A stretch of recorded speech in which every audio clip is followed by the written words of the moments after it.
34 বছরের প্রফেসর উজ্জান চৌধুরী কিনা বিয়ে করলো 17 বছরের একটা বাচ্চা মেয়েকে। পৃথিবীতে কি মেয়েরা এতই অভাবপূর্ণ ছিল যে শেষে হাঁটুর বয়সী মেয়েকে বিয়ে করতে হলো? ভরা বিয়ের আসরে কথাগুলো ভেসে আসতেই উজানের চোয়াল শক্ত হয়ে উঠল। কটমট দৃষ্টিতে তাকালো সামনে দাঁড়িয়ে থাকা বড় ভাই আরিয়ান চৌধুরীর দিকে। আরিয়ান ঠোঁট কামড়ে হাসি চেপে রাখার ব্যর্থ চেষ্টা করে দ্রুত সেখান থেকে সরে গেল। কারণ সে খুব ভালো করেই জানে এই মুহূর্তে উজানের রাগ ঠিক কতটা ভয়ঙ্কর হতে পারে। উজান একবার নিজের বাবা আরিফুল চৌধুরীর দিকে তাকায়, তো আরেকবার আরিয়ানের চলে যাওয়ার দিকে। মাথার ভিতর যেন আগুন জ্বলছে তার। গত 7-8 বছর ধরে মানুষটা তাকে বিয়ে করানোর জন্য উঠে পড়ে লেগেছিল, কিন্তু উজান বিয়ে শব্দটাই সহ্য করতে পারতো না। এক পর্যায়ে সে দেশ ছেড়ে ইউএসএ চলে যায়, আর তারপর সেখানে নিজের ক্যারিয়ার গড়ে তোলে। বর্তমানে সে আমেরিকার নামকরা এক বিশ্ববিদ্যালয়ের সম্মানিত প্রফেসর। নিজের জগৎ, নিজের নিয়ম, নিজের স্বাধীনতা নিয়ে বেশ ভালো ছিল। গতকাল হঠাৎ শুনল তার বাবা আরিফুল চৌধুরীর অবস্থা নাকি খুবই গুরুতর। খবরটা শোনার পর আর এক মুহূর্তও দেরি করেনি উজান। দীর্ঘ 6 বছর পর নিজের জন্মভূমিতে পা রাখে সে, কিন্তু দেশে ফিরতেই বুঝলো এখানে তার জন্য অন্য কিছু অপেক্ষা করছিল। অসুস্থ বাবাকে সামনে এনে আবেগ দেখিয়ে এক প্রকার ব্ল্যাকমেল করে আরিফুল চৌধুরী আর আরিয়ান তাকে বিয়ের আসরে বসিয়ে দিয়েছে। উজান চায়নি বিয়ে করতে, কিন্তু বাবার হুইল চেয়ারে বসা অসহায় মুখটা দেখে না বলার সাহস হয়নি তার। কে জানতো সে অসুস্থতাও ছিল সাজানো নাটক। হঠাৎই কানের পাশে ফুল ভলিউমে বেজে উঠল হুলা হুলা হুলা হুলা তু হ্যায় মেরি ফ্যান্টাসি। উজান বিরক্ত হয়ে পেছনে ফিরতেই থমকে গেল। চোখ দুটো প্রায় কোটর থেকে বেরিয়ে আসার উপক্রম। কারণ যেই মানুষটা কিছুক্ষণ আগেও হুইল চেয়ারে আধমরা রোগীর মতো বসেছিল, সেই আরিফুল চৌধুরী এখন নিজের বড় ছেলে আরিয়ানের সাথে কোমর দুলিয়ে হুলা হুলা গানে উড়াধুরা নাচছে। শুধু নাচি না, মাঝে মাঝে হাত তুলে স্টেপও দিচ্ছে। আরিয়ান তো হাসতে হাসতে শেষ। ও যেন ভাবছে সে কি সত্যিই বাস্তবে আছে নাকি কোনো প্র্যাঙ্ক শোতে এসে পড়েছে। তার কপালে রগ ফুলে উঠল। এতক্ষণে বুঝতে আর বাকি রইল না এই পুরো নাটকটাই তাকে বিয়ে করানোর জন্য সাজানো হয়েছিল। উজান ধীরে ধীরে চোখ বন্ধ করলো, গভীর একটা শ্বাস নিল এবং দাঁতে দাঁত চেপে বিড়বিড় করে বলে উঠল, মির্জাফরের বংশগুলোর মনে তাহলে এই ছিল যে উজান চৌধুরী সবাইকে মুরগি বানিয়ে বেড়ায়, আজ তাকে আস্ত মুরগি বানিয়ে ছাড়লো। আরিফুল চৌধুরী নাচের তালে তালে হেসে হেসে উজানের দিকে এগিয়ে এলেন। চারপাশে বিয়ের আনন্দ, ঢাক ঢোলের শব্দ, মানুষের হইচই, সব মিলিয়ে পরিবেশটা যেন একেবারে উৎসবের ঢেউয়ে ভেসে যাচ্ছে। সেই ভিড়ের মাঝেও আরিফুল চৌধুরীর মুখে এক অদ্ভুত শিশুসুলভ উচ্ছ্বাস। তিনি উজানের সামনে এসে দাঁড়িয়ে একগাল হেসে বললেন, বাবায় 3 বাপ বেটা মিলে ডান্স করি। উজান কিছুক্ষণ তাকিয়ে রইল। সে ভ্রুযুগল কুঁচকে তাকায়। লাইক সিরিয়াসলি ড্যাড, তুমি আদৌ আমার বাপ তো? এই কথার আশেপাশের কয়েকজন হালকা হেসে উঠলেও আরিফুল চৌধুরী একদম নির্লিপ্ত। তিনি যেন কথাটাকে একেবারেই সিরিয়াসলি নিলেন না, উল্টো আরো মজা পেয়ে গেলেন। হেসে কাঁধ ঝাঁকিয়ে বললেন, যদি তুই 1 মাসের মধ্যে আমাকে নাতি নাতনি হওয়ার সুখবর দিতে পারিস তাহলে আমি তোর বাপ, নয়তো চাচা ডাকবি। উজানের চোখ মুহূর্তেই কঠিন হয়ে গেল, চোয়াল শক্ত হয়ে এলো। সে দাঁতে দাঁত চেপে কটাক্ষ স্বরে আওড়ায়, আজ থেকে তোমায় আমি চাচাই ডাকবো, তবু এই বিয়ে মানবো না। যার সাথে বিয়ে দিয়েছি সেই তোকে বুঝিয়ে দেবে তুই বিয়ে মানবি নাকি মানবি না। এই কথা বলে তিনি আবার গানের তালে তালে নাচতে নাচতে ভিড়ের মাঝে মিশে গেলেন, যেন উজানের প্রতিক্রিয়ায় তার কিছুই যায় আসে না। উজান এক মুহূর্তে স্তব্ধ হয়ে দাঁড়িয়ে রইল। তারপর ধীরে ধীরে সরে গিয়ে একপাশে থাকা একটা চেয়ারে বসে পড়ল। চোখে মুখে বিরক্তিকর ছাপ, মনের ভিতর অস্থির ঝড়। সে বিশ্বাসই করতে পারছিল না নিজের বাবাই তার সঙ্গে এমন সিদ্ধান্ত নিয়ে দাঁড়াতে পারে। বিয়ের এই আয়োজনটা তার কাছে এখন উৎসব না, বরং এক ধরনের বন্দিত্ব মনে হচ্ছে, যাকে সে কোনোভাবেই মেনে নিতে পারছে না। তাকেই তার জীবনে জোর করে জুড়ে দেওয়া হয়েছে। ইচ্ছে করছিল একা একা চলে যেতে, কিন্তু সেটাও সম্ভব নয়। তাই গাল ফুলিয়ে সেখানেই বসে রইল। প্রায় 4 ঘন্টা কেটে যাওয়ার পর অবশেষে সবাই বউকে নিয়ে ঢাকার উদ্দেশ্যে রওনা দিল। গাড়ির কনভয় ধীরে ধীরে চলতে শুরু করলো, আর উজানো নীরব অস্থির মন নিয়ে সেই যাত্রার অংশ হয়ে গেল একটা নতুন অনিশ্চিত অধ্যায়ের দিকে। বাসর ঘরের সামনে দাঁড়িয়ে আছে আরিয়ান, তার স্ত্রী তুবা, উজানের ছোট চাচার ছেলে ইফাত, যে আবার তার বেস্ট ফ্রেন্ড আর মেহের। সে হচ্ছে উজানের শালিকা, যাকে স্পষ্টই জোর করে এখানে দাঁড় করিয়ে রাখা হয়েছে। সবাই একসাথে দাঁড়িয়ে আছে। হঠাৎ শার্ট খুলতে খুলতে এগিয়ে আসছে উজান। তাকে দেখা মাত্র সকলের চোখে মুখে বিস্ময়কর ছাপ। সবাই তার কাণ্ড দেখে মুখ চেপে হাসতে লাগলো। যে ছেলে বিয়ে মানবে না বলে এখনো পর্যন্ত নতুন বউয়ের মুখ দেখেনি, এমনই আসার সময় মুরব্বীদের বকবক শুনতে শুনতে এসেছে, তবুও নতুন বউয়ের সাথে আসেনি। আর সেই ছেলে এখন রুমে ঢুকার আগেই গায়ে জড়ানো শার্ট খুলতেছে। হঠাৎ উজান এসে থমকে দাঁড়ালো তাদের সামনে। চারপাশে তাকিয়ে কপাল কুঁচকে জিজ্ঞেস করলো। Why are you here now? তার কণ্ঠে বিরক্তি আর অবাক হওয়া দুটোই মিশেছিল। ঠিক তখনই ইফাত এগিয়ে এসে তার কাঁধে হাত রাখলো। মুখে ব্যঙ্গাত্মক হাসি ফুটিয়ে বলল, ইস, কি কপাল নিয়ে জন্মেছিস তুই। তুই বিয়ে করবি না জেনেও তোকে সেই আমেরিকা থেকে টেনে এনে বিয়ে করিয়ে দিল। অথচ আমি বিয়ে করতে চাইছি ল্যাংটাকাল থেকে, তবুও আমার কথা কেউ কানে নিচ্ছে না। তা দোস্ত, ভাবি দেখতে কেমন? প্রথম দেখায় নিশ্চয়ই ভালোবেসে ফেলেছিস। আই হেট লাভ। ভালোবাসা বলে আমার লাইফে কোনো ওয়ার্ড নেই। আর সবাই এখানে দাঁড়িয়ে থাকার মানে কি? সরো ফ্রম দ্য ডোর, আমি রুমে যাব। তখনই ভাই, মানলাম তোমার লাইফে লাভ বলে কোনো ওয়ার্ড নেই, কিন্তু বাসর ঘরে ঢোকার আগে শার্ট খুলছো কেন? সাথে সাথে পুরো জায়গাটায় হো হো করে হাসির রোল পড়ে গেল। কেন আবার? যাতে বেশি টাইম ওয়েস্ট না হয়, তাই না ভাই? তবে যাই হোক, তুই এখন আমাদের 70,000 টাকা দে। ওয়াই? রং বাদ দে, বাসর ঘরে যাওয়ার এন্ট্রি ফি হিসাবে 70,000 টাকা না দিলে ঢুকতে দিব না। সিরিয়াসলি? এই বিয়েই আমি মানি না, তার আবার কিসের টাকা? উল্টো তোমরা আমাকে টাকা দাও। দেখেছো ভাই, দেখেছো তোমার প্রফেসর ভাই কোন লেভেলের কিপটা? বাসর ঘরে যেতে চায় অথচ টাকা দিতে চায় না। ভাবি, তুমি তো কিছু বলো। মোটে 70,000 টাকা চেয়েছি, সেটাও ভাগ করলে 10,000 টাকা করে পড়বে কিনা সন্দেহ। সামনে ঈদও আছে, গার্লফ্রেন্ডদের শপিংও করাতে হবে। মোটে 7টা গার্লফ্রেন্ড আমার। ইফাতের কথা শুনে মেহের চোখ বড় বড় করে তাকালো। 7টা গার্লফ্রেন্ডের কথা যেন তার মাথার উপর দিয়ে গেল। সে অবাক দৃষ্টিতে একবার তাকিয়ে আবার চোখ নামিয়ে নিল। ইফাত আবার তাকে ধমকে দিল। এই মেয়ে, কি ভাবছো? টাকা চাও তোমার পেয়ারের দোলাভাইয়ের কাছে? মেহের চুপচাপ রইল। সে স্বভাবতই খুব কম কথা বলে, বিশেষ করে পুরুষ মানুষের সাথে। তার ভেতরে এক ধরনের অস্বস্তি কাজ করে, তাই সে আবারও মাথা নিচু করে নিল। এই দোস্ত, টাকা দি না। উজান ধীরে ধীরে প্যান্টের পকেট থেকে ওয়ালেট বের করলো। সবাই খুশিতে মুখ চাওয়াচাওয়ি করলো। এই বুঝি টাকা বের হলো। কিন্তু পরক্ষণেই সে একটা 5 টাকার কয়েন বের করে ইফাতের হাতে দিল। আমার মনটা বিশাল, আমি দান খয়রাত খুব ভালোবাসি। তোকে 5 টাকা দান করলাম, এটা দিয়ে গিয়ে সামনের দোকান থেকে একটা চকোলেট কিনে খা। তবুও শরীরের এনার্জি ওয়েস্ট করিস না। আর তোমরা ইমিডিয়েট আমাকে 70,000 টাকা দাও, না হলে আমি বাসর ঘরে যাব না। কি বললি তুই? ইফাত থমকে গেল। ভাই, টাকা দাও, না হলে আমি ছাদে চলে যাব। আরিয়ান সঙ্গে সঙ্গে কাশতে কাশতে প্রায় মেঝেতে বসে পড়ল। পরিস্থিতি হাতের বাইরে যাচ্ছে দেখে তার মাথা ঘুরে যাওয়ার মতো অবস্থা। ভাই, এসব তুই কি বলছিস? বাসর করবি তুই? টাকা তো তোর দেওয়ার কথা, আর তুই আমার কাছ থেকে চাইছিস? দেবে না তো? ঠিক আছে, আমি যাচ্ছি তাহলে। সে পা বাড়ালো, সাথে সাথে ইফাত আর আরিয়ান দুজনেই তার হাত ধরে ফেললো। ভাই, এমনভাবে আমাদের সর্বনাশ করিস না। আমি ফকির, আমি মিসকিন, আমার ঘর বাড়ি নেই, আর তুই আমার কাছ থেকে টাকা চাইছিস? উজান চৌধুরী বারবার কথা রিপিট করে না। টাকা দাও, না হলে আমি যাচ্ছি। ভাই, দ্রুত এই কিপটাকে টাকা দাও, না হলে কাল আমাদের ফাঁসি হবে। অবশেষে আরিয়ান বাধ্য হয়ে টাকা বের করলো। উজান টাকাটা হাতে নিয়ে বাঁকায় হাসি দিল, চোখে বিজয়ের ঝিলিক। তারপর ধীরে ধীরে দরজার দিকে এগিয়ে গিয়ে রুমে ঢুকে গেল। রুমের ভেতরে ঢুকতে উজান থমকে গেল। পুরো রুমটা সাজানো রজনীগন্ধা, লাল গোলাপ আর বেলি ফুলে। হালকা সুগন্ধে চারপাশ মোহময় হয়ে আছে। বিছানায় চারপাশে ফুলের ঝালর ঝুলছে।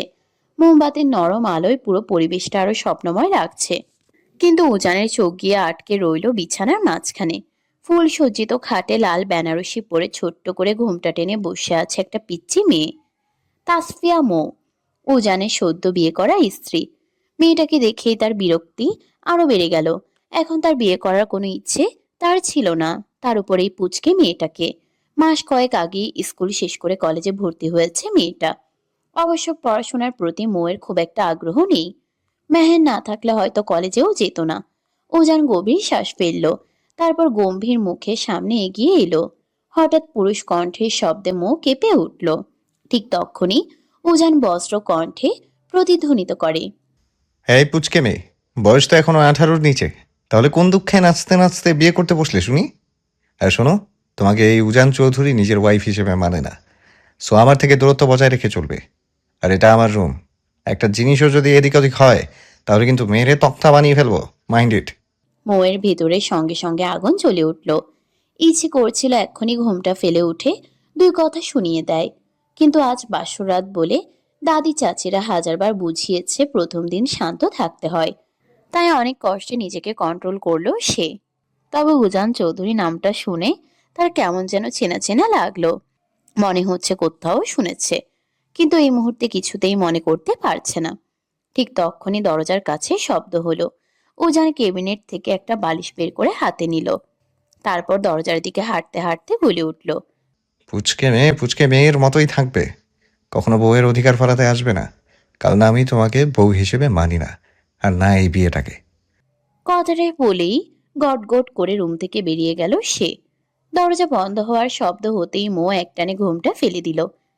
তারপর বিছানা থেকে ধপ করে নেমে কোমরে হাত রেখে ফুঁসতে ফুঁসতে লাগলো, আমি যেন বিয়ে মানার জন্য বসে আছি। বুড়া বয়সে এত সুন্দর কিউট একটা বউ পেয়ে নিজেকে গর্ভবতী, সরি সরি, গর্বিত মনে করবে, তা না উল্টা। গল্পটা কেমন হয়েছে জানিয়ে যাবে সবাই, আর বেশি বেশি রেসপন্স করবে। 34 বছরের প্রফেসর উজান চৌধুরী কিনা বিয়ে করলো 17 বছরের একটা বাচ্চা মেয়েকে। পৃথিবীতে কি মেয়ের এতই অভাব পড়েছিল যে শেষে হাঁটুর বয়সী মেয়েকেই বিয়ে করতে হলো? এহ, আমি যেন বিয়ে মানার জন্য বসে আছি। বুড়া বয়সে এত কিউট সুন্দর একটা বউ পেয়ে নিজেকে গর্ভবতী, সরি সরি, গর্বিত মনে করবে, তা না উল্টো আমার উপর রাগ দেখায়। রাতটা যাক, তারপর তোকে বোঝাবো বউ কাকে বলে আর কত প্রকার। বুড়া খাটাস একটা, বাসরাতে বউকে গিফট না দিয়ে বরং 10টা কথা শুনিয়ে চলে গেল। গিফটের জন্যই তো বিয়ে করতে রাজি হয়েছিলাম, গিফটই যদি না দেয় তাহলে এই স্যার, মানে বিয়েটা করে লাভটা কি হলো তাহলে? সঙ্গে সঙ্গে নিজের জিভে কামড় দিল মৌ। মুখটা তার বড্ড বেপারোয়া, যখন তখন পেটে যা আসে মুখে বলে ফেলে। আবারও গুটিসুটি মেরে বিছানায় গিয়ে কমফোর্টার মুড়ি দিয়ে শুয়ে পড়ল। দীর্ঘ সময় ধরে এপাশ ওপাশ করলো, বিছানার চাদর খামচে ধরলো, বালিশটা উল্টে পাল্টে নিল, কিন্তু চোখে কিছুতেই ঘুম ধরা দিল না। বিরক্ত হয়ে আবারও উঠে বসলো মৌ। এবার দু হাত দিয়ে শক্ত করে পেটটা চেপে ধরলো সে। প্রচন্ড খিদে পেয়েছে। খিদের চোটে পেটের ভেতর যেন 1 ডজন ইঁদুর কুস্তি কসরত করছে। সকাল থেকে রাগে অভিমানে আর জেদের বশে দানা পানি কিচ্ছু মুখে তুলিনি। নিজের জেদ এখন নিজের পেটের উপর এসে বোমার মতো ফেটেছে। ক্ষুধার্ত বাঘিনীর মতো পুরো রুমে এদিক ওদিক পায়চারি করলো মৌ। তেষ্টা মেটাতে এক নাগাড়ে 2 গ্লাস পানিও খেয়ে ফেললো। তবুও পেটের ভিতরে খিদের আগুন বিন্দু মাত্র কমলো না। উজানের মা কয়েকবার সাদাসাদি করেছিলেন খাওয়ার জন্য, কিন্তু মৌ তখন কায়দা দেখাতে গিয়ে মুখ বাঁকিয়ে বলেছিল আমার খিদে নেই। এখন সে কায়দার 12টা বেজে গেছে। অবশেষে আর সহ্য করতে না পেরে পেটের দায়ে চোরের মতো চুপি চুপি নিজের রুমের দরজাটা খুলল সে। করিডোরে এদিক ওদিক তাকিয়ে দেখলো মৌ কাউকে চোখে পড়লো না। ব্যাস আর পাই কে? খুশিতে ডকমক হয়ে নাচতে নাচতে সিঁড়ি দিয়ে নিচে নামতে লাগলো সে। 2বার পায়ের শাড়ি জড়িয়ে হোঁচট খেতে খেতেও কোনো মতে দেওয়াল ধরে বেঁচে গেল। ড্রয়িং রুমে এসে থমকে দাঁড়ালো সে। চারদিক একদম নিঝুম, সবাই গভীর ঘুমে আচ্ছন্ন। পরিবেশ অনুকূলে দেখে মৌ নিজের মনে ফিসফিসিয়ে বিড়বিড় করে বলে উঠল, যা শালি, শ্বশুর বাড়ি পা দিতে না দিতে চোরের মতো মাঝরাতে রান্নাঘরে হানা দিচ্ছিস? ছি ছি। এই না না, আমি চুরি একদমই করছি না। এ বাড়িটা কার? আমার শ্বশুরের। আর শ্বশুরের বাড়ি মানে তো এটা আমারও বাড়ি। সেই হিসেবে মাঝরাতে ঘর রান্নাঘর ওলটপালট করে সব খেয়ে ফেলার পূর্ণ অধিকার তো আমার আছে। মৌ, তুই আজ বেশি বেশি খা, বেশি বেশি করে খা, পারলে তোর ওই খিটমেটে খড়খড়ে জামাইয়ের মাথাটাও চিবিয়ে খেয়ে ফেল। মনের আনন্দে গুনগুন করতে করতে কিচেন রুমে ঢুকলো মৌ। কিন্তু সুইচ টিপে আলো জ্বালতেই তার মুখটা শুকিয়ে চুন হয়ে গেল। এত বড় কিচেন রুম, অথচ চটজলদি মুখে তোলার মতো তৈরি কোনো খাবারই চোখে পড়ছে না। খিদের তাড়নায় মাথায় ঘুরছিল তার। খাবার খুঁজতে খুঁজতে পুরো কিচেন রুমে এক চক্কর দিয়ে যখন সে প্রায় ক্লান্ত, ঠিক তখনই তার চোখ পড়ল কোনার বিশাল ডাবল ডোরের ফ্রিজটার দিকে। আশার আলো দেখে মো দ্রুত গিয়ে ফ্রিজের দরজাটা খুলল, আর খুলেই তার চোখ ছানা বড়া। ভেতরে বাহারি রকমের ফলমূল, মিষ্টি আর ডেজার্ট সাজানো। তবে অত শত রাজকীয় খাবারের দিকে না তাকিয়ে মৌয়ের নজর গেল একটু আগে শাশুড়ি আম্মা যে খাবারের প্লেটটা তাকে দিতে চেয়েছিলেন সেটার দিকে। প্লেটের উপর ঢাকা দেওয়া ছিল। ঢাকনাটা তুলতেই মোয়ের মনটা জুড়িয়ে গেল। আজ তো একটা chicken leg piece. Chicken leg piece মোয়ের বরাবরই মারাত্মক দুর্বলতা। বাপের বাড়িতে এই লেগ পিস নিয়ে কত যুদ্ধ হয়েছে। মিহিনের ভাগে লেগ পিসটাও সে কতবার পটিয়ে পাটিয়ে নিজের পাতে তুলে নিয়েছে, তার ইয়ত্তা নেই। খুশিতে মোয়ের চোখ চকচক করে উঠল। খাবারের প্লেটটা হাতে নিয়ে ডাইনিং টেবিল পর্যন্ত যাওয়ারও তর সইল না তার। কিচেন রুমের মেঝেতেই ধপাস করে বসে পড়ল সে। তারপর কোনো রাজকীয় ভব্যতার তোয়াক্কা না করে 2 হাত লাগিয়ে তৃপ্তি ভরে চিকেন আর ভাত সাবার করতে লাগলো। খাওয়া শেষ করে একটা স্বস্তির পেল মৌ। নিজের বাপের বাড়ি হলে হয়তো প্লেটটা ওখানেই ফেলে রেখে চলে যেত, কিন্তু আজ আর সেই রিস্ক নিল না। নতুন শ্বশুরবাড়ি বলে কথা। প্লেটটা যত্ন করে ধুয়ে একদম নির্দিষ্ট স্থানে উপুর করে রেখে দিল। তারপর তৃপ্তি ভরে 1 গ্লাস পানি খেয়ে যেই না ঘুরে দাঁড়িয়েছে, ঠিক তখনই উপরে সিঁড়ি বেয়ে নামছিল উজান। চোখে মুখে তার রাজ্যের বিরক্তি আর ক্লান্তি মাখানো। নিজের এসি রুম আর নরম বিছানা ছাড়া উজানের অন্য কোথাও মোটেও ঘুম হয় না। অথচ আজ সেই আপদ মেয়েটার চক্করে তাকে নিজের রুম ছেড়ে পুরো বাড়ি টোটো করতে হচ্ছে সামান্য একটু ঘুমের আশায়। একটু আগে ছাদে গিয়েছিল ঠান্ডা বাতাসে ঘুমাতে, কিন্তু সেখানকার মশার দল কামড়ে তার পিঠের চামড়া তুলে ফেলার দশা করেছে। অতিষ্ঠ হয়ে শেষমেশ ড্রয়িং রুমের সোফাটায় ঘুমানোর উদ্দেশ্যে নিচে নামছিল সে। হঠাৎ কিচেন রুমের খোলা দরজার দিকে তাকাতেই উজানের পা দুটো জমে গেল। আবছা আলো আধারিতে দেখা যাচ্ছে একটা ছায়া মানব দাঁড়িয়ে আছে, যে পুরো কিচেন রুম জুড়ে সন্দেহজনকভাবে ঘুরে বেড়াচ্ছে। মাঝরাতে এই বিশাল বাড়িতে চোর ঢোকার আশঙ্কায় উজানের গায়ের লোম খাড়া হয়ে গেল।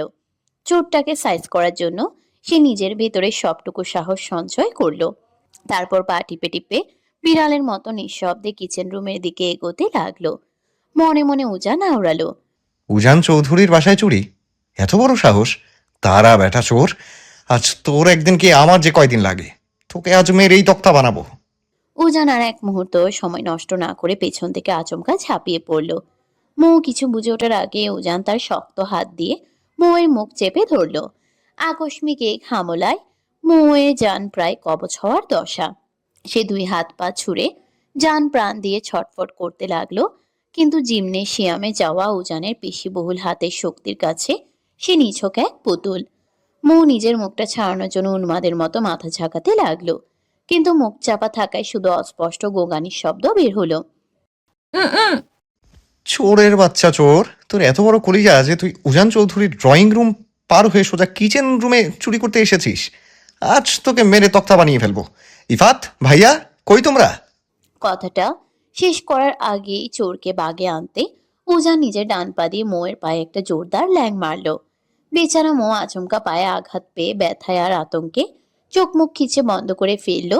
নিজেকে ছাড়ানোর আপ্রাণ চেষ্টা করেও যখন দেখলো কোনো লাভ হচ্ছে না, তখন উজান আরো বেশি গলা ফাটিয়ে চিৎকার জুড়ে দিল। আব্বু, আব্বু, তাড়াতাড়ি নিচে আসো, দেখে যাও আমাদের কিচেন রুমে চোর ঢুকেছে।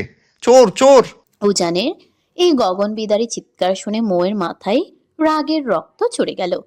অপমানে আর রাগে অন্ধ হয়ে মো আর কোনো উপায় না পেয়ে উজানের মুখের সামনে থাকা হাতের তালুতে নিজের ধারালো দাঁত দিয়ে সজোরে এক কামড় বসিয়ে দিল।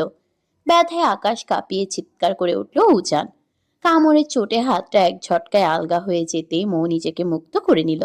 1 সেকেন্ডও সময় নষ্ট না করে শরীরের সমস্ত শক্তি পায়ের পাতায় এনে সে উজানকে একটা লাথি মারতে গেল। উদ্দেশ্য ছিল উজানের পায়ে লাথি মারা, কিন্তু তাড়াহুড়োয় নিশানা একদম ভুল হয়ে গেল। মোয়ের শক্ত পায়ের লাথিটা শটান গিয়ে লাগলো উজানের শরীরের সবচেয়ে সংবেদনশীল জায়গায়, একদম মেইন পয়েন্ট বরাবর। ছাড় আমায়, আমি চোর নই, তোর বিয়ে করা বউ লাগে। হাঁপাতে হাঁপাতে চেঁচিয়ে উঠল মৌ। লাথিটা লাগার সঙ্গে সঙ্গেই উজানের চোখ দুটো চড়গাছ হয়ে গেল। মুহূর্তের মধ্যে তার মুখের সমস্ত রং উবে গেল। ব্যথায় পুরো শরীর কুকড়ে সোজা মেঝেতে হাঁটু গেড়ে বসে পড়ল সে। 2 হাত দিয়ে জায়গাটা চেপে ধরে ব্যথায় তার কথা ফোটাই দায় হয়ে পড়েছে। এতক্ষণে মগজে আলো ঢুকলো তার। যাকে সে এতক্ষণ চোরের বাচ্চা চোর বলে উত্তম মধ্যম দিচ্ছিল, সে অন্য কেউ নয়, এই বিকেলেই ধুমধাম করে বিয়ে করে আনা তার অর্ধাঙ্গিনী। উজান ব্যথায় নীল হয়ে আহত করুণ কণ্ঠে মরণ আর্তনাদ করে উঠল। মাবুদ গো, এই মেয়ে আমার জীবনে লাল বাতি জ্বালিয়ে দিল। আপন বউকে পাওয়ার আগেই আমার বংশ নির্বংশ করে দিল। এই খাচ্ছুনি মেয়েকে তোমার কাছে তুলে নাও। সঙ্গে সঙ্গে আবারও উজানের পায়ে সজোরে আরেকটা লাথি বসালো মৌ।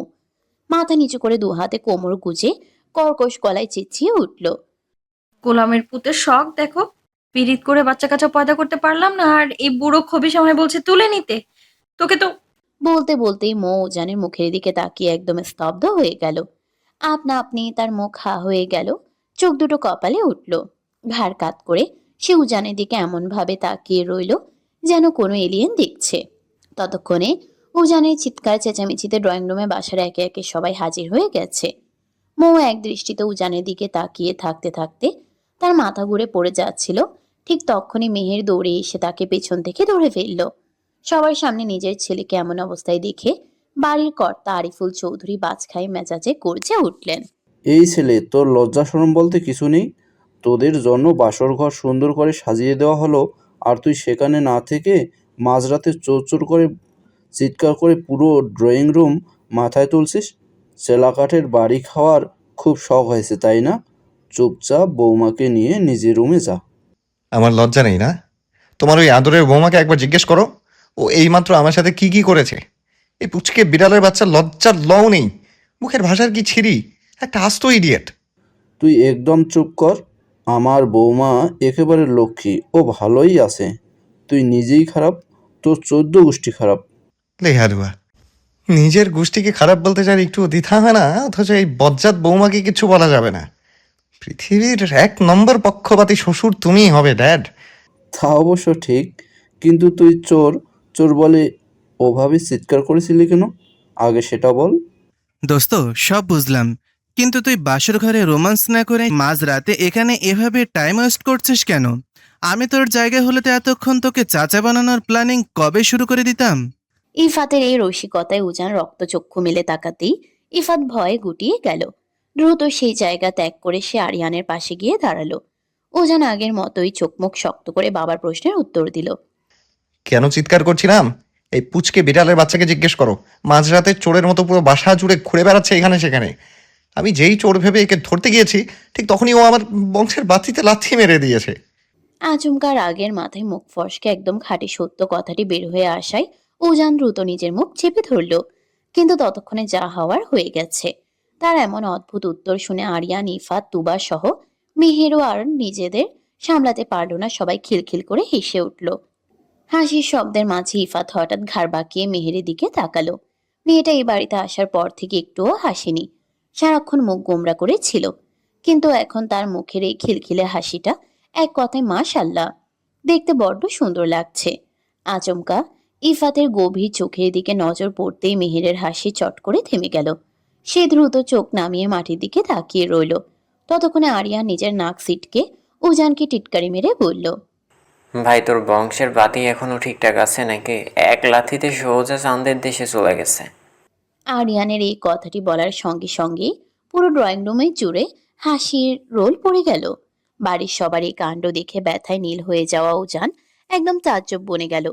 আর এদিকে এত কিছু ঘটে যাওয়ার পরেও মো এখনো মন্ত্রমুগ্ধের মতো লোভাতুর দৃষ্টিতে উজানের দিকে তাকিয়ে ছিল। তার এভাবে তাকিয়ে থাকার আসল কারণ ড্রয়িং রুমের বাকিরা না বুঝলেও মেহের কিন্তু ঠিকই বুঝতে পেরেছিল। মোয়ের এই অস্বাভাবিকতা আর হাবাতের মতো চাহনিতে উজান নিজেই বেশ বিরক্ত হলো। সে চরম গম্ভীর স্বরে আওড়ালো, এই স্টুপিড, ওভাবে হা করে তাকিয়ে আছো কেন? জানো, আমি কি সত্যি ঠিক দেখছি রে? এই বুড়ো খবিস, সরি টমেটো, ধর, এই প্রফেসর সাহেব আমার আসলে বর। মিহির মনে মনে নিঃশব্দে হাসলো। এই পাগল মেয়েটার কথার ধরন এমন কেন? তার কারণ মেহেরের চেয়ে আর ভালো কেউ জানে না। সে মৌয়ের দিকে তাকিয়ে আলতো করে মাথা নাড়িয়ে হ্যাঁ বলতে মৌ খুশিতে একেবারে উৎফুল্ল হয়ে শূন্যে লাফিয়ে উঠল। জানো জানো জানো, আমার 275 নাম্বার ক্রাশ এখন আমার নিজের বর। আব্বাজান শেষমেশ আমার এই ক্রাশটার সাথেই আমার বিয়ে দিল। ইয়াহু! এখন তো আমার খুশিতে নাগিন ডান্স দিতে ইচ্ছে করছে, নাগিন নাগিন। এই বলেই মৌ কারো তোয়াক্কা না করে নিজের মনে গুনগুন করে গান গাইতে গাইতে ড্রয়িং রুমের মাঝখানে কোমর দুলিয়ে নাচতে লাগলো। তার এই অভাবনীয় কাণ্ড দেখে বাড়ির সবার চোখ চড়ক গাছ। সবাই বিস্ময়কর দৃষ্টিতে এই নতুন বউয়ের দিকে তাকিয়ে আছে। কেউ ঠিক করে ঘটনা বুঝে উঠতে পারছে না। পাত্র না দেখে এক প্রকার জেদ আর অভিমান করে উজানকে বিয়ে করতে রাজি হয়েছিল মৌ। তার বাবা বিয়ের আগে বারবার ছেলের ছবি দেখতে বললেও সে রাগে দেখেনি। আর মেহের সবটা জেনে শুনেও মৌকে একটা বিশাল সারপ্রাইজ দেওয়ার জন্য সত্যিটা গোপন করে রেখেছিল। উজানকে মৌ প্রায় 2 বছর ধরে চেনে, তবে সামনাসামনি চেনা নয়, ফেসবুকে উজানের একটা ড্যাশিং ছবি দেখে সে তার উপর মারাত্মক ক্রাশ খেয়েছিল। আর উজানের উপর ক্রাশ খাওয়ার সংখ্যাটা ছিল ঠিক 275 নম্বর।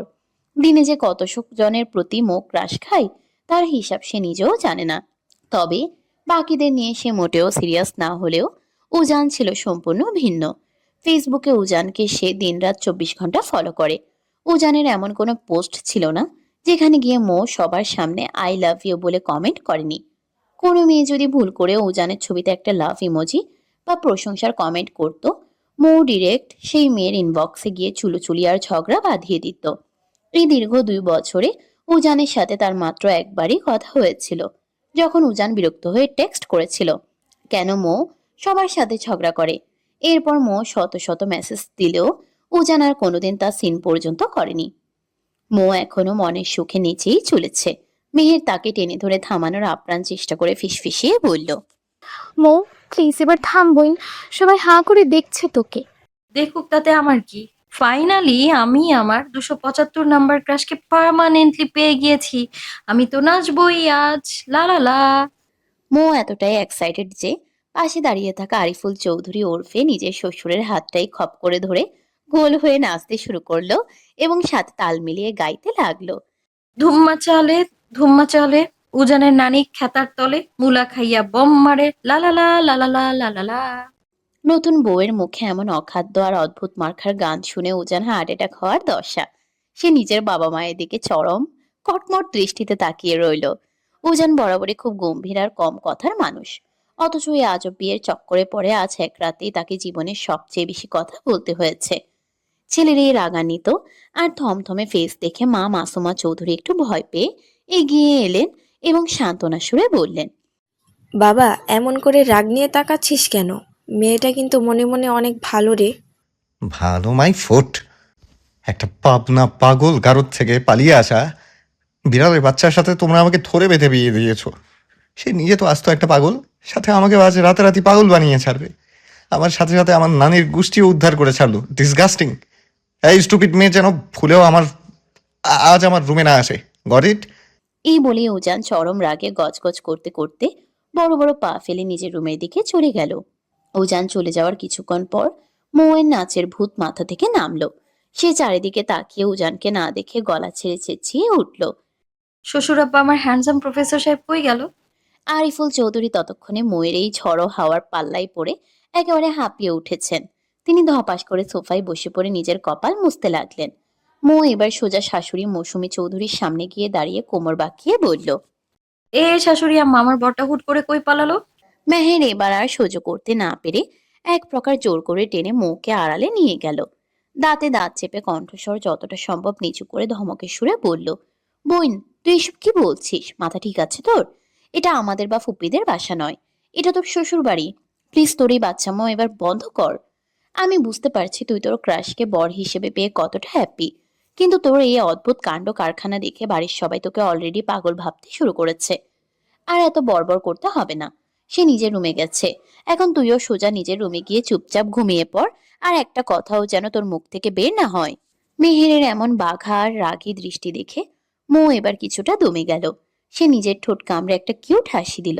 তারপর ভারী বেনারসি শাড়িটা দুহাতে আলতো করে উঁচু করে ধরে সিঁড়ি বেয়ে উপরে উঠতে উঠতে পেছন ফিরে চেঁচিয়ে বলল, শাশুড়ি আম্মা, মেনি মেনি থ্যাঙ্কস আপনার এই ড্যাশিং হ্যান্ডসাম ছেলেকে আমার কপালে জুটিয়ে দেওয়ার জন্য। কাল সকালে আমার আব্বাজানকে ফোন দিয়ে একটু বলে দিয়েন তার মেয়ে এই বিয়েতে বেজায় খুশি হয়েছে। আব্বাজানকে মন থেকে একরাশ আই লাভ ইউ। আর এক মুহূর্ত সেখানে দেরি করলো না মৌ। বরের রুমে যাওয়ার জন্য শাড়ি সামলে এক দৌড়ে সিঁড়ি বেয়ে উপরে চলে গেল। এদিকে ড্রয়িং রুমের বাকিরা সবাই হা হয়ে সেদিকে তাকিয়ে রইল। রুমে ঢুকেই আচমকা থমকে গেল মৌ। পুরো চারিদিকে চোখ বুলিয়ে দেখলো উজান রুমে নেই। মুহূর্তের মধ্যেই মৌয়ের মুখটা শুকিয়ে চুন হয়ে গেল। সে ভাবলো ড্রয়িং রুমের ওই তুলকালাম কাণ্ডের পর রাগ করে উজান হয়তো আবার রুম ছেড়ে অন্য কোথাও চলে গেছে। যেহেতু এই বিশাল রাজপ্রাসাদ সম্বলিত বাড়ির কোনো কিছুই তার চেনা নয়, তাই সে আর একা একা রুম থেকে বের হওয়ার সাহস পেল না। অভিমানে ঠোঁট উল্টে গাল দুটো রসগোল্লার মতো ফুলিয়ে ধপাস করে বিছানার মাঝখানে গিয়ে বসে পড়ল সে। এর কিছুক্ষণ পরেই বাথরুমের দরজা খুলে উজান কোমরে একটা সাদা টাওয়াল জড়িয়ে বেরিয়ে এলো। তার ভেজা চুল আর মাথা থেকে টুপটুপ করে পানি ঝরছে। ড্রয়িং রুমের ওই চরম অপমানের পর নিজের মাথা ঠান্ডা করতে মাঝরাতেই তাকে শাওয়ার নিতে হয়েছে। কিন্তু বের হয়েই যখন সে বিছানার উপর লাল টুকটুকে বেনারসি পরা মুখে ওভাবে গাল ফুলিয়ে বসে থাকতে দেখলো, তখন রাগে তার কপালের রগগুলো ধপধপ করে ফুলে উঠল। মাথাটা যেন মুহূর্তের মধ্যেই ঝিমঝিম করে উঠল। যে বিয়েটাকে সে মনের ভুলেও স্বীকার করে না, অথচ সেই বিয়ের মেয়েটা তার বিছানা দখল করে বসে আছে। ও যেন আর নিজের রাগ ধরে রাখতে পারল না। বাজখাই মেজাজে চেঁচিয়ে উঠে বলল, এই স্টুপিড গার্ল, তুমি এখানে এসেছো কেন? এক্ষুনি আমার রুম থেকে বের হও। এতক্ষণ পর নিজের ক্রাশ মার্খা জামাইয়ের কণ্ঠস্বর পেয়ে মুয়ের ভেতরে সব দুঃখ এক পলকে উধাও। খুশিতে একেবারে গদগদ হয়ে সে বিছানা থেকে লাফিয়ে নেমে সোজা উজানের সামনে গিয়ে দাঁড়ালো। এমনিতেই মুকে দেখে উজানের পিত্তি চলে যাচ্ছিল। তার উপর মেয়েটা এখন এক হাত দূরত্বের সামনে এসে দাঁড়িয়ে ড্যাব ড্যাব করে তার দিকেই তাকিয়ে আছে। উজান আবারও সিংহের মতো ধমকে উঠল। স্টুপিড গার্ল, কথা বলছো না কেন? Why are you silent? Mou সেদিকে পাত্তাই দিল না। উজানের ভিতরের রাগ না দেখে সে তার ভেজা চুলের সুঠাম অবয়ব দেখে মুগ্ধ হয়ে দুই গালে হাত দিয়ে আলতো করে আওড়ালো। So cute. মৌয়ের মুখে এই কথা শুনে উজানের মুখের রং পাল্টে গেল। মেয়েটাকে সে জান প্রাণ দিয়ে ধমকাচ্ছে, অথচ সে রাগ গায়ে মাখা তো দূর, উল্টো তাকে দেখে ফ্লার্ট করছে। এই অবাধ্য মেয়ের সাথে কথা বলাই বৃথা। উজান নিজের বিরক্তি চেপে ধরে নিজেই একপাশ হয়ে সরে দাঁড়ালো। এই ডান পিটে মেয়েটার চক্করে মাঝরাতে তাকে ঠান্ডা পানিতে শাওয়ার নিতে হয়েছে। সে আর নতুন করে ঝগড়া করে এনার্জি নষ্ট করতে চায় না। সে ক্যাবিনেট থেকে দ্রুত একটা ব্ল্যাক টি শার্ট বের করে গায়ে জড়িয়ে নিল। কিন্তু মো এখনো মন্ত্রমুগ্ধের মতো তার দিকে তাকিয়েই আছে। হঠাৎ করেই সে ঘোর কাটিয়ে উজান নিজের রুমের ভেতরে যেদিকে পা বাড়ায়, মো ঠিক ছায়ার মতো তার পিছু পিছু সেদিকেই যায়। উজান ডানে গেলে মো ডানে যায়, উজান বায়ে গেলে মো বায়ে। তা দেখে রাগে একেবারে বোম ফাটলো উজানের। সে ঝট করে পিছন ফিরে কটমট করে তাকিয়ে গর্জে উঠল। ইডিয়েটের মতো আমার পিছু পিছু ঘুরছো কেন? প্রবলেম কি তোমার? আরে ক্রাশ বর, আপনি তো আমায় চিনতে পারছেন না। আমি মৌ। আমি তাসফিয়া মৌ, যে আপনাকে ফেসবুকে রোজ কম হলেও 100টা করে মেসেজ পাঠাতাম। ভুলে গেলেন আমায়? কথাটা কান দিয়ে মগজে পৌঁছাতেই ওজন যেন আকাশ থেকে পড়ল। সে চোখ দুটো শুরু করে ঘাড় বাঁকিয়ে দেখল। মুখে উপর থেকে নিচ পর্যন্ত খুঁটিয়ে খুঁটিয়ে দেখে নিজের কপাল চাপড়ে দাঁতে দাঁত পিষে বলল, শেষমেশ একটা স্টুপিড গার্লই আমার কপালে জুটল। তোমার ওই পাগলামির জন্য ফ্রেন্ড সার্কেলের কারো সাথে আমি লজ্জায় কথা বলতে পারি না। ফ্রেন্ড লিস্টের যার সাথে আমার ছবি দেখেছো তার ইনবক্সে গিয়ে তুমি তুমুল ঝগড়া বাঁধিয়েছো, আর এখন তুমি পার্মানেন্টলি আমার রুমে বউ সেজে চলে আসলে। মো এবার লজ্জা পাওয়ার ভঙ্গিমা করল। শাড়ির পাড় দিয়ে মুখটা সামান্য আড়াল করে মাথা নিচু করে বলল, আমি ওদের সাথে এমনি এমনি ঝগড়া করেছি নাকি? ওই ডাইনিগুলো কেন আপনাকে কমেন্টে আর ইনবক্সে ওভাবে লাভ ইমোজি দেবে? আমার ক্রাশের দিকে অন্য কেউ তাকাবে, এটা আমি বেঁচে থাকতে হতে দেব না। Just shut up. ব্যাস। বরের ধমক শুনে মো লক্ষ্মী মেয়ের মতো চট করে নিজের ঠোঁটের উপর আঙ্গুল দিয়ে মুখ বন্ধ করে ফেলল। উজান নিজের মাথা চেপে ধরে একটু শান্তির খোঁজে ব্যালকনির দিকে গেল। কিন্তু কপাল খারাপ হলে যা হয়, সেখানে গিয়েও বিপদ তার পিছু ছাড়ল না।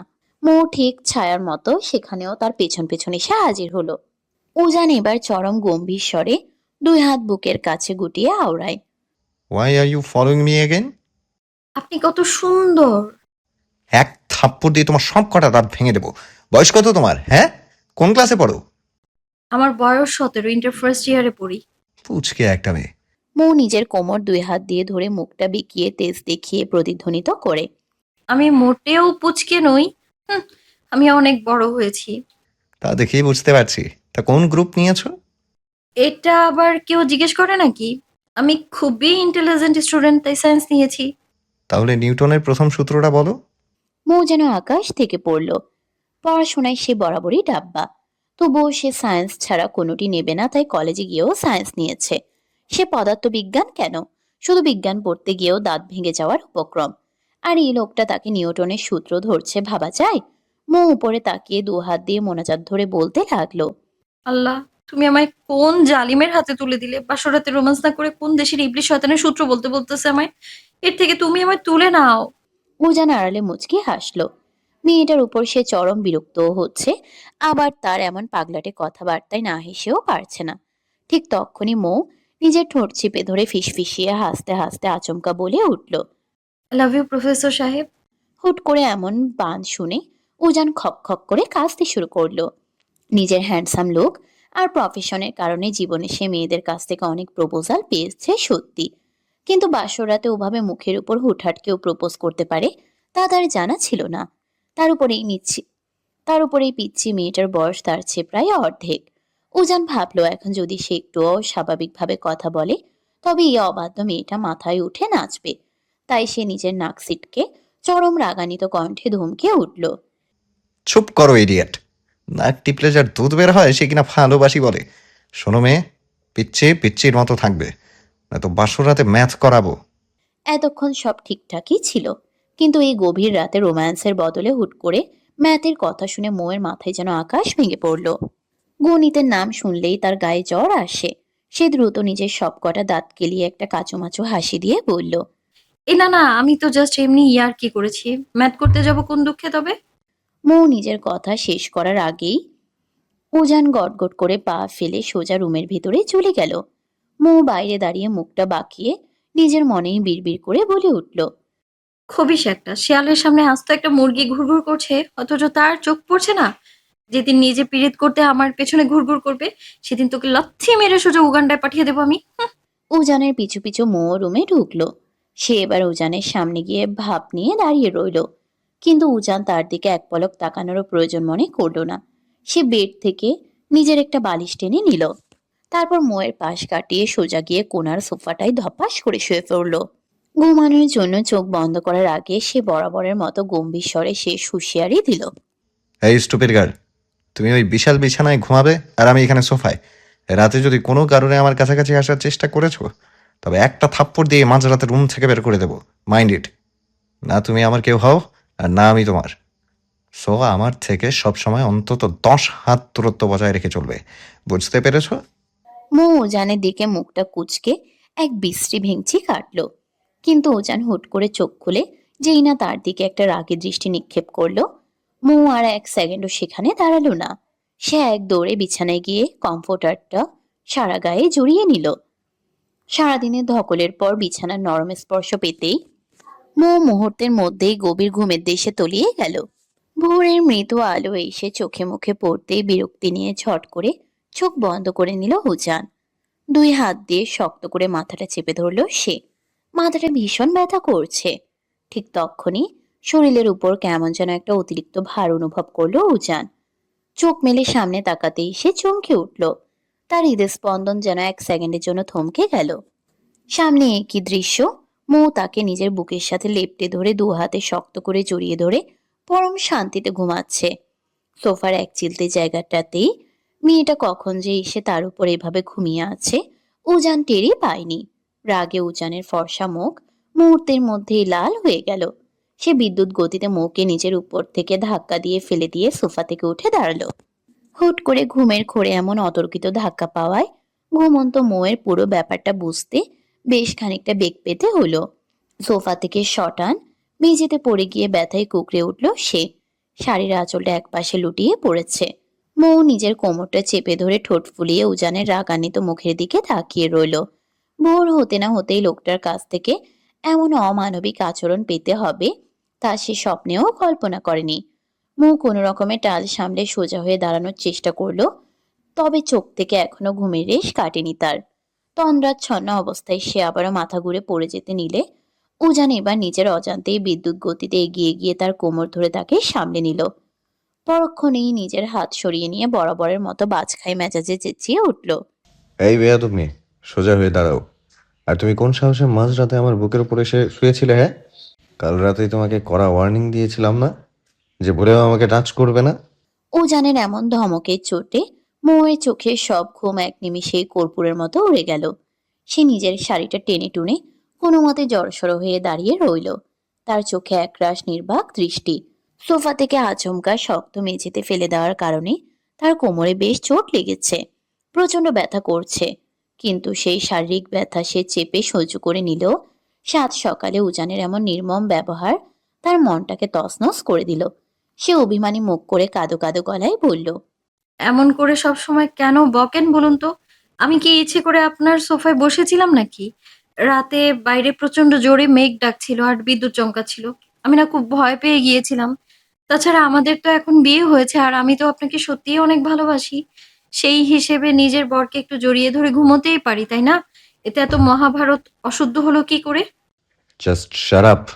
বিয়ে হয়ে গিয়েছে মানেই যা ইচ্ছে তাই করবে? Listen to me carefully. Next time একদম আমার ধারের কাছে আসার চেষ্টা করবে না। আমি ঘৃণা করি তোমার মতো মেয়েদের, যাদের কাছে ভালোবাসা মানে সস্তা একটা খেলা। যখন ইচ্ছে হলো ইমোজি পাঠালাম, আর যখন ইচ্ছে হলো ভেঙে গুড়িয়ে দিলাম। I hate love and I hate you. তোমাকে আমি কোনোদিনও বউ হিসেবে মানি না, আর না কোনোদিনও মানবো। বুঝতে পেরেছো? এই বলেই রাগে ফুঁসতে ফুঁসতে দ্রুত রুম ছেড়ে বেরিয়ে গেল উজান। তার চলে যাওয়ার দরজার দিকে মৌ ফ্যালফেল করে তাকিয়ে রইল। তার চোখের কোণটা অশ্রুতে ভরে উঠেছে। মৌ মনে মনে নিজেকেই প্রশ্ন করল, উজান তাকে বউ হিসেবে মানছে না সেটা বুঝলো।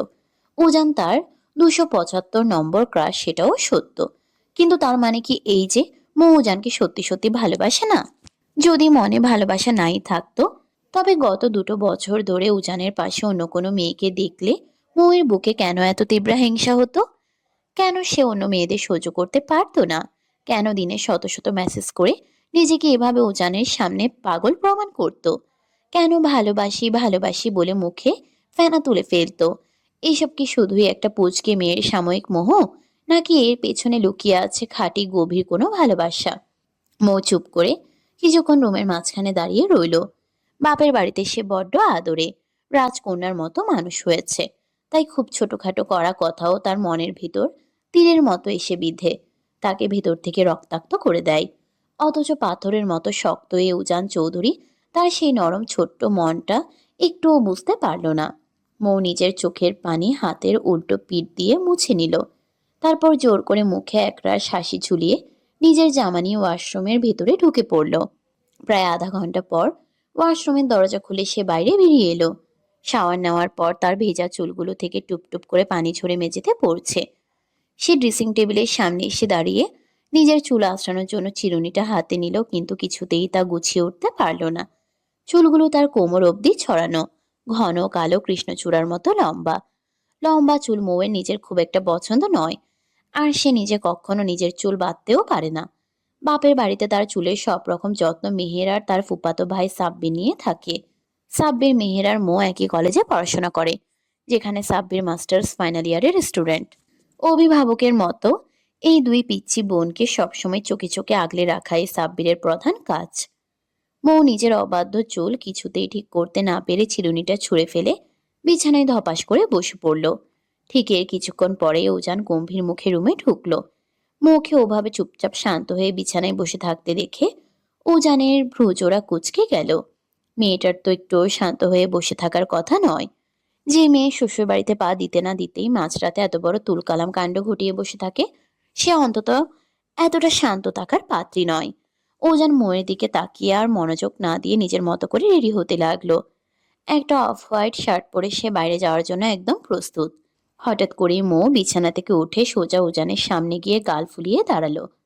তবে এবার আর উজান রেগে গেল না, বরং তার চোখ মুখে শান্ত রূপ দেখে বেশ শীতল ও নিচু স্বরে জিজ্ঞেস করলো, আমার তো জীবন ভর শুধু আপনাকেই চাই। তবে এখন শুধু আমার এই ভেজা চুলগুলো একটু আশ্রয় দিবেন প্লিজ।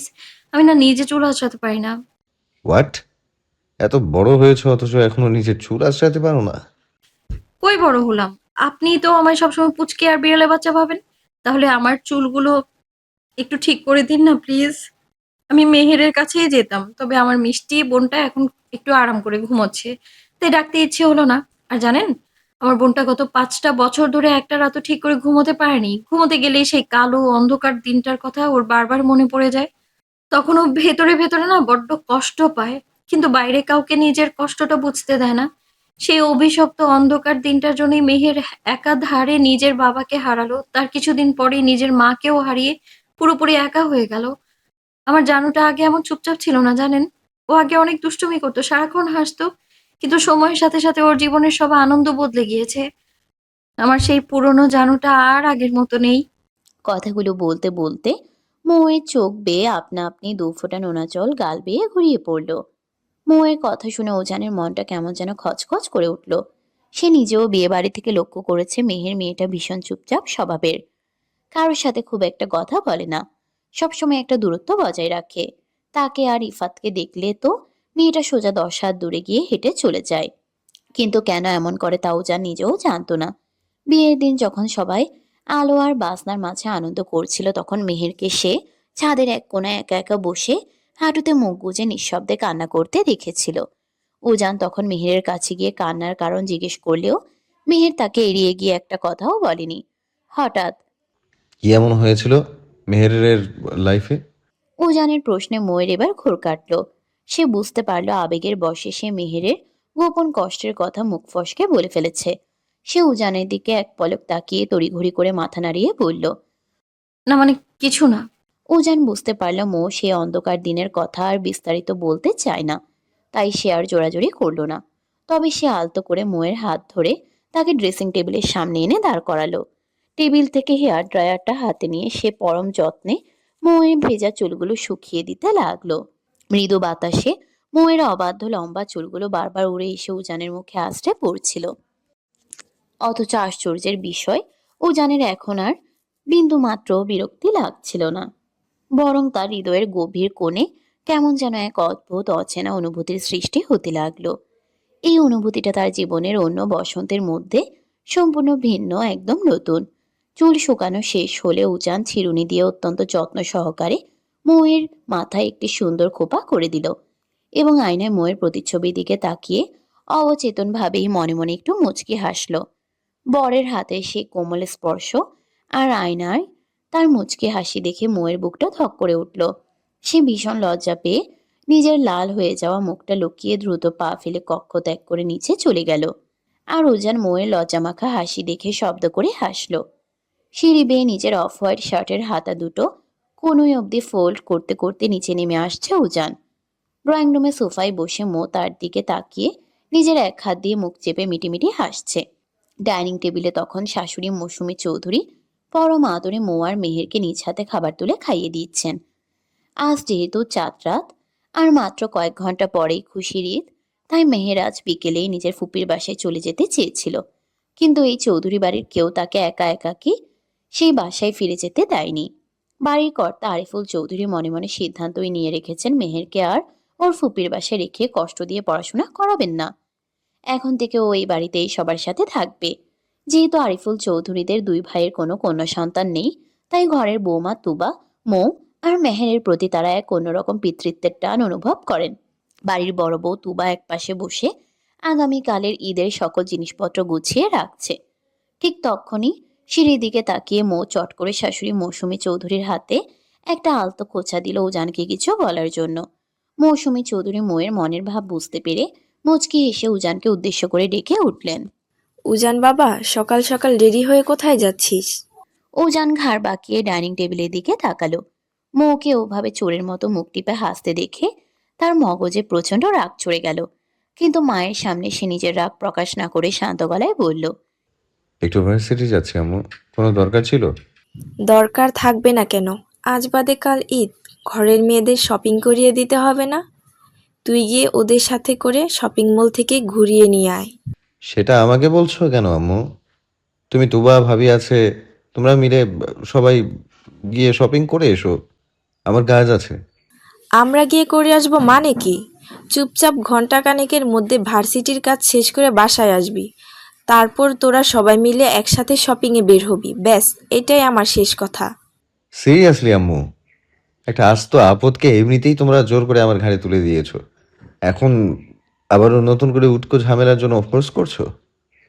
আমি আগে পরিষ্কার বলে বলে দিচ্ছি, এইসব শপিং টপিং এর ফালতু ঝামেলার মধ্যে আমি একদম নেই। আর আজ রাতে বাসায় ফিরতে আমার বেশ দেরি হবে। ফ্রেন্ড সার্কেলের সাথে আমাদের ঈদের আগের রাতের একটা বিশেষ গেট টুগেদার পার্টি আছে। ঘরে নতুন বিয়ে করা বউ রেখে তুই মাঝরাত পর্যন্ত বাইরে বন্ধুদের সাথে পার্টি করবি? আম্মু প্লিজ স্টপ। আমি তোমাদের আর কতবার বলবো, যে না আমি এই জোরপূর্বক বিয়েটাকে মানি, আর না এই ইডিয়েট মেয়েটাকে নিজের বউ বলে স্বীকার করি। এই বলেই উজান আর এক মুহূর্ত সেখানে না দাঁড়িয়ে গটগট করে সদর দরজার দিকে এগিয়ে যেতে লাগলো। তার যাওয়ার পথের দিকে তাকিয়ে মৌ ডাইনিং চেয়ার থেকে উঠে দাঁড়িয়ে পেছন থেকে গলা ফাটিয়ে চিৎকার দিয়ে উঠল।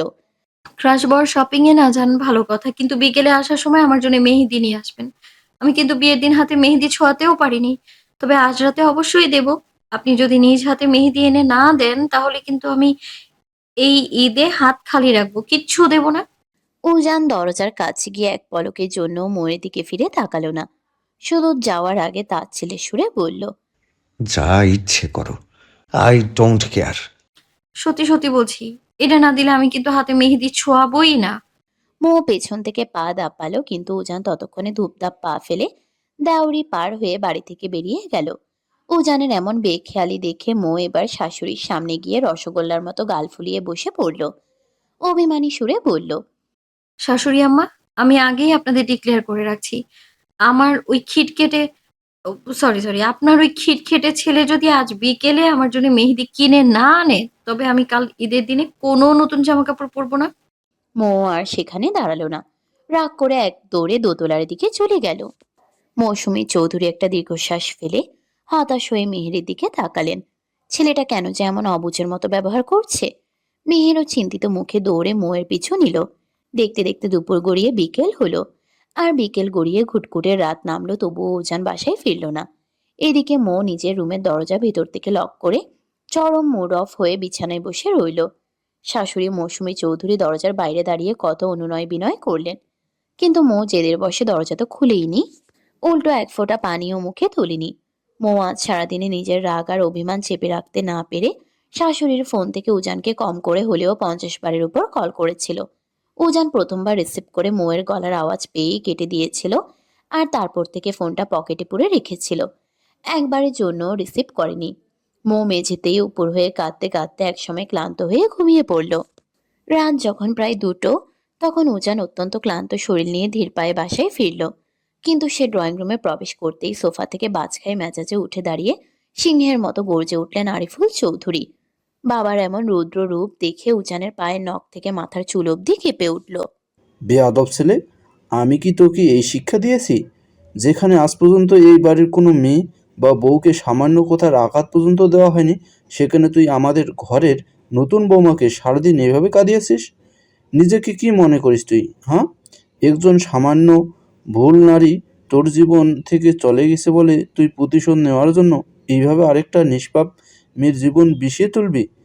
মেয়েটার বাবার হাত ধরে আমি নিজেই কথা দিয়ে এসেছিলাম যে ওকে আমি নিজের মেয়ের মতো রাসমোহনী করে রাখবো, কখনো কোনো কষ্ট পেতে দেবো না। অথচ তুই আমার সেই আদরের বৌমার চোখে আজ ঈদের আগে রাতে অশ্রু ঝরলি। ড্যাড, একদম চুপ কর তুই। এটা সামান্য মেহেদি এনে দিলে তো কি এমন মহাভারত অশুদ্ধ হতো, হ্যাঁ? সারাদিন মেয়েটার ওই ফ্যাকাশে আর ক্রন্দনরত মুখের দিকে আমি তাকাতেই পারিনি। সারাদিন কারোর সাথে একটা কথাও বলেনি, এমনকি রাতে এক লোকমা ভাতও পেটে দেয়নি ও। বাবার মুখ থেকে মৌয়ের সারাদিন না খেয়ে থাকার কথাটি শোনা মাত্রই উজানের বুকের ভেতরটা কেমন যেন তোলপাড় করে উঠল। নিজের অজান্তেই তার নিজের প্রতি এক তীব্র রাগ ও অপরাধবোধ জন্ম নিল। সে মনে মনে যতই মেয়েটাকে নিজের স্ত্রী হিসেবে অস্বীকার করুক না কেন, কিন্তু দিন শেষে সমাজের আইন আর ধর্মের বাঁধনে এই মেয়েটি তারই বিবাহিতা স্ত্রী। উজানার এক সেকেন্ডও সেখানে না দাঁড়িয়ে, কথা না বাড়িয়ে দ্রুত পা ফেলে আবারও বাসা থেকে বের হয়ে রাতের অন্ধকারের মাঝে গাড়ি স্টার্ট দিয়ে বেরিয়ে গেল। আরিফুল চৌধুরী রাগান্বিত চোখে ছেলের যাওয়ার পথের দিকে তাকিয়ে রইলেন। প্রায় ঘন্টা খানেক পর উজান যখন ফিরে এলো, তখন তার এক হাতে গুনে গুনে 10টা ব্র্যান্ডের মেহেদির, আর অন্য হাতে ঈদ উপলক্ষে একটি চমৎকার শাড়ি। মেয়েদের শাড়ি বা ড্রেসের ব্যাপারে উজানের বিন্দুমাত্র ধারণা নেই, তাই মলে গিয়ে নিজের চোখে যে শাড়িটা সবচেয়ে উজ্জ্বল আর সুন্দর লেগেছে সেটাই সে মোয়ের জন্য কিনে নিয়ে এসেছে। ধীর পায়ে মোয়ের রুমে লকটা নিজের চাবির ডুপ্লিকেট সেট দিয়ে খুলে ভেতরে ঢুকলো উজান। রুমে ঢুকে 0 ওয়াটের আবছা নীল আলোয় সে দেখতে পেল মৌ অবোধ বাচ্চাদের মতো ঠোঁট দুটো উল্টে কমফোর্টার ছাড়া রুমের শক্ত ঠান্ডা মেঝেতেই গুটিসুটি মেরে ঘুমিয়ে আছে। কান্না করার কারণে তার চোখের পাতা আর মুখটা বেশ ফুলে গিয়েছে। মৌয়ের সেই ফোলা ফোলা ফ্যাকাশে মুখটা দেখা মাত্রই উজানের বুকের ভেতরটা এক অদ্ভুত মোচড় দিয়ে উঠল। তার নিজের উপরই নিজের ঘৃণা হতে লাগলো। সে অন্য একজনের উপর থাকা পুরনো ক্ষোভ ও ঘৃণা উগরে দিতে গিয়ে একটা ছোট্ট অবুঝ মেয়ের প্রতি কতটা কঠোর আর নিষ্ঠুর হয়ে যাচ্ছে। একজনের করা ভুলের শাস্তি সে অন্যায়ভাবে আরেকজন নিষ্পাপ মেয়ের উপর চাপিয়ে দিচ্ছে। উজান শাড়ির প্যাকেটটা নির্দিষ্ট স্থানে রেখে অত্যন্ত আলতো পায়ে মোয়ের সামনে গিয়ে বসলো। সে পরম মমতায় 2 হাত দিয়ে মোকে পাজা কোলে তুলে নিল। মো ঘুমের ঘোরে উজানের চেনা গায়ের পারফিউমের সুবাস পেয়ে তার বুকে নিজের মুখটা আরেকটু গুজে দিল। উজান তাকে সাবধানে এনে নরম বিছানার মাঝখানে শুয়ে দিয়ে গায়ে কমফোর্টারটা জড়িয়ে দিল। এই গভীর ঘুমে নিমগ্ন মোকে আর জাগাতে ইচ্ছে করলো না উজানের। কিন্তু তার হঠাৎ মনে হলো কাল সকাল হলেই ঈদের দিন। এই আনন্দের দিনে সব মেয়ের হাতে মেহেদির রঙে রঙিন থাকবে, অথচ তার নিজের জিদ্দি ব্যবহারের জন্য মোয়ের এই ছোট্ট হাত দুটো খালি পড়ে থাকবে। এই ভেবে উজানে নিজের ভিতরেই কেমন যেন একটা খটকা লাগলো। মেয়েটার মলিন মুখের দিকে তাকালে স্পষ্ট বোঝা যায় তার অবুঝ মনে কতটা গভীর অভিমান জমা হয়ে আছে। উজান বিছানার পাশে বসে কিছুক্ষণ গম্ভীর হয়ে ভাবল কিভাবে এই ঘুমন্ত মেয়েটার অভিমান ভাঙানো যায় এবং তার হাত দুটো রাঙিয়ে দেওয়া যায়। হঠাৎ করেই তার ঠোঁটের কোণে এক চিলতে মুচকি হাসি ফুটে উঠল। সে নিজের পকেট থেকে ফোনটা বের করে গুগলে কয়েকটা সুন্দর ও সহজ মেহেদির ডিজাইন দেখে নিল। তারপর একটি মেহেদি হাতে নিয়ে অত্যন্ত নিখুঁত ও সাবধানে মনোযোগ দিয়ে মোয়ের ফর্সা নরম হাতটা নিজের হাতের মুঠোয় নিয়ে মেহেদি পরাতে লাগলো। মেয়েদের ঠান্ডা ছোঁয়া লাগতেই মো ঘুমের ঘোরে বারবার নিজের হাতটা নড়ে চড়ে সরিয়ে নিতে চাইল। তাতে অতিষ্ঠ হয়ে উজান মোয়ের হাতটা আরেকটু শক্ত করে চেপে ধরে কপালে ভাঁজ ফেলে ফিসফিসিয়ে বলল, পুচকে মেয়ে একটা, ঘুমের ঘোরেও একটু শান্ত হয়ে থাকতে পারে না। বিকেলে মেহেদি কিনে দেয়নি বলে কত অভিমান, আর এখন উজান চৌধুরী নিজের জীবনে প্রথমবার কোনো নারীর হাত নিস্দায়িত্বে এত যত্ন করে মেহেদি দিয়ে রাঙিয়ে দিচ্ছে। তবু এই বিড়ালের বাচ্চার শান্তভাবে ঘুমানোর নাম নেই। মো ঘুমের ঘোরে আবারও 2-1 বার নড়ে চড়ে উঠল।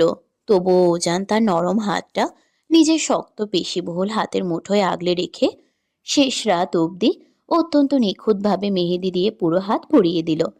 যদিও ডিজাইনটা প্রফেশনাল মেহেদি ডিজাইনারদের মতো অতটা নিখুঁত হয়নি, কিন্তু একজন গম্ভীর প্রফেসরের প্রথম হাতের ছোঁয়ায় তৈরি সেই নকশাটি দেখতে মোটেও খুব একটা মন্দ লাগছিল না।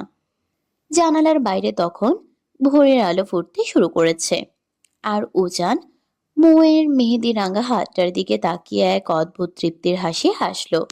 দূর মসজিদ থেকে ভেসে আসা নামাজের মিষ্টি মধুর ধ্বনি কানে আসতেই আর মোড়া ভেঙে বিছানায় উঠে বসলো মৌ। প্রতিদিন নিয়ম করে ফজরের সালাত আদায় করা তার বহুদিনের পুরনো অভ্যাস। তবে বিয়ের হুলস্থুল আর ঝামেলার কারণে গত 2 দিন ভোরে ঠিকমতো ওঠা হয়নি। কিন্তু আজ ঈদের পবিত্র সকালে ঠিক সময়েই তার ঘুমটা ভেঙেছে। ঘুম ভাঙতেই নিজেকে নরম ও আরামদায়ক বিছানায় আবিষ্কার করে তীব্র অবাক হলো মৌ। তার স্পষ্ট মনে আছে কাল রাতে উজানের উপর চরম অভিমান করে সে মেঝেতেই গুটিসুটি মেরে ঘুমিয়ে পড়েছিল। তাহলে বিছানায় সে এলো কিভাবে? তবে তার চেয়েও বড় চমক অপেক্ষা করছিল যখন সে ডান পাশে ঘুরে তাকালো। বিছানা ঠিক পাশেই গভীর ঘুমে আচ্ছন্ন হয়ে শুয়ে আছে উজান। শুধু শুয়েই নেই, সে মোয়ের ওড়নার আঁচলটা নিজের এক হাতের মুঠোয় শক্ত করে চেপে ধরে রেখেছে। দৃশ্যটা দেখা মাত্রই মোয়ের ঠোঁটের কোণে এক চিলতে বিজয়ী ও মিষ্টি হাসি ফুটে উঠল। তবে পরক্ষণেই নিজের 2 হাতের দিকে তাকাতেই তার চোখ দুটো চরকাচ হয়ে গেল। এ কি, তার 2 হাত কোনোই অবধি অপরূপ সুন্দর মেহেদির লালচে রঙে রাঙানো। হাতের তালু আর পিঠের নিখুঁত নকশা দেখলেই বোঝা যায় কেউ একজন পরম মমতা আর অত্যন্ত যত্ন সহকারে সারা রাত জেগে এই ছবি এঁকেছে। বিছানার পাশে তাকাতেই দেখলো বেশ কয়েকটি মেহেদি ছড়ানো ছিটানো পড়ে আছে। কিছু সময় একদম চুপ করে গভীর ভাবনায় ডুব দিল মৌ। মনে মনে ভাবলো এই গভীর রাতে দরজা বন্ধ করে কে তাকে এত সুন্দর করে মেহেদি পরিয়ে দিল। একবার তার অবুঝ মনে উজান চৌধুরীর নামটা ভেসে উঠলেও সে নিজেই নিজের মাথা নাড়িয়ে উড়িয়ে দিল। এটা অসম্ভব। যে লোক তাকে 2 চোখে দেখতে পারে না, সে মাঝরাতে তাকে কোলে তুলে বিছানায় শোয়াবে আর হাত ধরে মেহেদি দেবে? অবাস্তব। আপাতত এই রহস্যময় চিন্তা মাথা থেকে ঝেড়ে ফেলে দিয়ে সালাত আদায় করার জন্য বিছানা থেকে নামলো সে। অজু শেষ করে অত্যন্ত শান্ত মনে নামাজ আদায় করে নিল মৌ।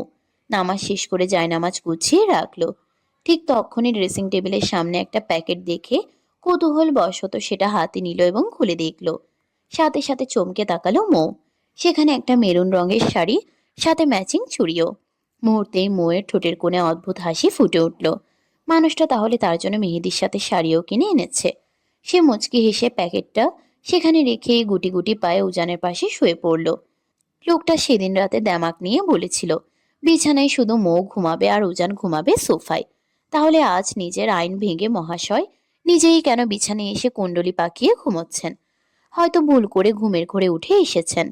তবে মৌ মনে মনে চাইল না যে উজান কষ্ট করে ওই ছোট সোফাটায় গিয়ে ঘুমাক। তার মায়ায় ব্যাকুল হয়ে মৌ বিছানার উপর উজানকে দেখার জন্য এতটা ঝুঁকে পড়ল যে তার ভেজা চুলের সুবাস আর মুখের উষ্ণ ভারী নিঃশ্বাসগুলো শঠান গিয়ে উজানের মুখে আছড়ে পড়তে লাগলো। ঠিক তখনই ঘটল চরম অনাকাঙ্ক্ষিত সেই ঘটনা। উজান চোখ না মেলেই ঘুমের ঘুরেই আচমকা এক ঝটকায় মৌয়ের কোমর ধরে তাকে নিজের শক্ত বুকের মাঝে টেনে নিল। আকস্মিক এই হামলায় মৌয়ের জান প্রায় কবচ হওয়ার দশা। মুহূর্তের মধ্যেই উজান নিজের নাক ডুবিয়ে দিল মৌয়ের গলার নরম ভাঁজে। ঠোঁট ছোঁয়ালো তার মসৃণ মখমলে ত্বকে। আলতো করে এঁকে দিল গভীর এক ভালোবাসার চুম্বন। শরীরের ভেতরে এক তীব্র ও অদ্ভুত অবশ করার শিহরণ বয়ে গেল মৌয়ের। বুকের ভেতরে হৃৎপিণ্ডটা যেন বিদ্যুৎ গতিতে লাফাচ্ছে। কান পাতলে শোনা যাচ্ছে সেই ধকধক শব্দ। পুরো শরীর থরথর করে কাঁপতে লাগলো তার। কিন্তু সেই সুখকর অনুভূতি রেশ কাটতে না কাটতেই উজানের মুখ থেকে অবিন্যস্ত ও কাঁপা কাঁপা গলায় কানের কাছে ভেসে এলো এক নির্মম সত্য। I love you Shirin. আমি তোকে অনেক অনেক বেশি ভালোবাসি। প্লিজ আর একবার ফিরে এসো আমার লাইফে। ট্রাস্ট মি, আমি আর একটু ভুল বুঝবো না তোমায়। তুমি ছাড়া শূন্য আমি। কথাগুলো যেন তীক্ষ্ণ তীরের মতো এসে সরাসরি মৌয়ের ছোট্ট কোমল বুকে বিঁধল। মুহূর্তের মধ্যেই মেয়েটার সাজানো ভালোবাসার পৃথিবী আর কাচের মতো নরম হৃদয়টা চুরমার করে ভেঙে টুকরো টুকরো হয়ে গেল। এতক্ষণে মৌয়ের মগজে আলো ঢুকলো। এখন সে বুঝতে পারছে যে উজান চৌধুরী কেন ভালোবাসা শব্দটাকে এত তীব্রভাবে ঘৃণা করে, কেন তার মনে মেয়েদের প্রতি এত ক্ষোভ। তবে মৌ এত সহজে ছেড়ে দেওয়ার পাত্রী নয়।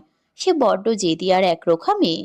হোক না উজানের হৃদয়ে পুরনো কোনো ক্ষতের দাগ, মৌ নিজের পবিত্র ভালোবাসা দিয়ে আবারও নতুন করে উজানের বুকে নিজের নাম লিখে ছাড়বে। ঠিক তখনই উজানের ঘুমের ঘোর কাটলো এবং সে চোখ মেলে তাকালো। কিন্তু চোখের সামনে মৌকে নিজের বাহু বন্ধনে ওভাবে লেপ্টে থাকতে দেখে সে এক ধাক্কায় ছিটকে উঠল। হকচকিয়ে বিছানা থেকে দ্রুত নেমে দাঁড়িয়ে গেল। তুমি আবার কোন সাহসে আমার কাছে এসেছো? মৌ নিজের বুকের ভিতরের কান্না আর ভাঙচুর লুকিয়ে রেখে তড়িৎ গতিতে বিছানায় উঠে বসলো। মুখটা কুঁচকে দেমাগের সাথে বলল, বাহ বাহ, যত দোষ নন্দ ঘোষ। এখন আমি একটু আপনার কাছে যাইনি প্রফেসর সাহেব, বরং আপনিই নিজে মাঝরাতে সোফা ছেড়ে আমার বিছানায় এসেছেন। আর একটু আগে আপনিই আমায় জোর করে নিজের বুকে ভেতর টেনে নিয়েছেন। হোয়াট? উজান চৌধুরীর চরিত্র এতটাও সস্তা বা বাজে নয় যে সে যাকে তাকে মাঝরাতে বুকে টেনে নেবে।